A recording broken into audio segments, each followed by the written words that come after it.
আঞ্চলিক কমিটি এফচুৰ উদ্যোগত চতুৰ্থতম যি বড়োলেণ্ড মাৰ্টিয়াৰ ফুটবল ট্ৰফি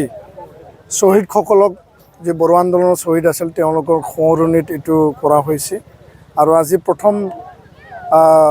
আৰম্ভণি খেল আছিল ইয়াত মোক তেওঁলোকে আমন্ত্ৰিত কৰিছে মই পোনপ্ৰথমে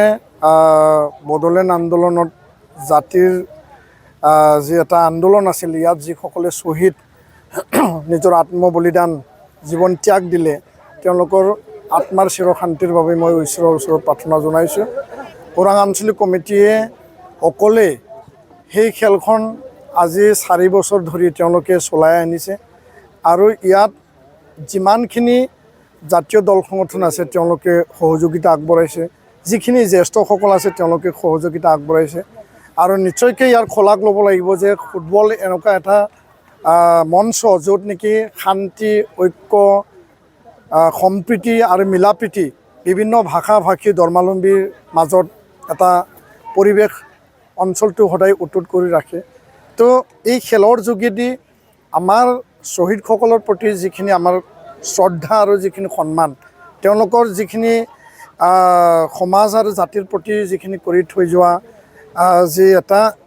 কাম সেই কৰ্মৰাজিক আমি নৱপ্ৰজন্মক বা বৰ্তমান আৰু আহি থকা প্ৰজন্মক দেখুৱাই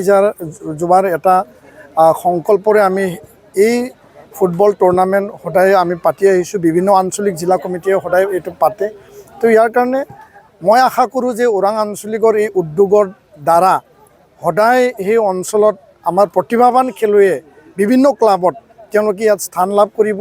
আৰু আমি তেওঁলোকৰ প্ৰতিভা আমি দেখিবলৈ পাম আৰু লগতে সমন্বয় আৰু শান্তিৰ একতাৰ এটা যাত্ৰা হিচাপে সেই মঞ্চই সদায় ওৰাং অঞ্চলত এটা সমাজৰ মাজত এটা বাৰ্তা দিব মই দৃঢ় বিশ্বাসী আৰু সফলতাৰ মাজত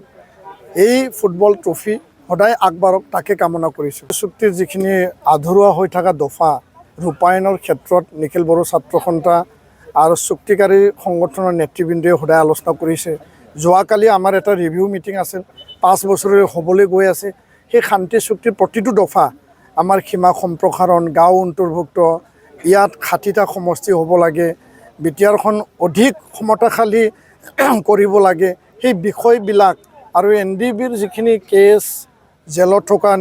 নেতাবিলাকক ওলাই আনিব লাগে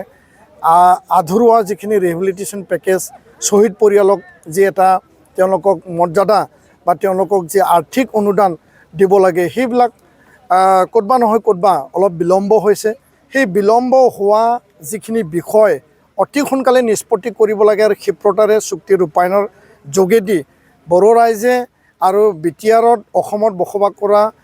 এই সংগ্ৰামী নেতৃবৃন্দয়ে বা ৰাইজে যিখিনি বিচাৰিছিল বা তেওঁলোকৰ যি আশা আছিল এইটো পূৰণ কৰিব লাগে সেই কথাটো চৰকাৰ কেন্দ্ৰীয় চৰকাৰ ৰাজ্য চৰকাৰ আমি প্ৰস্তাৱ ৰাখিছোঁ দাবী ৰাখিছোঁ অহা ডিচেম্বৰৰ ভিতৰত সকলো দফা যাতে আখৰে আখৰে ৰূপায়ণ হৈ পেলাই যাতে সমাপ্ত হয় তাৰে এটা আমি এজেণ্ডা তৈয়াৰ কৰিছোঁ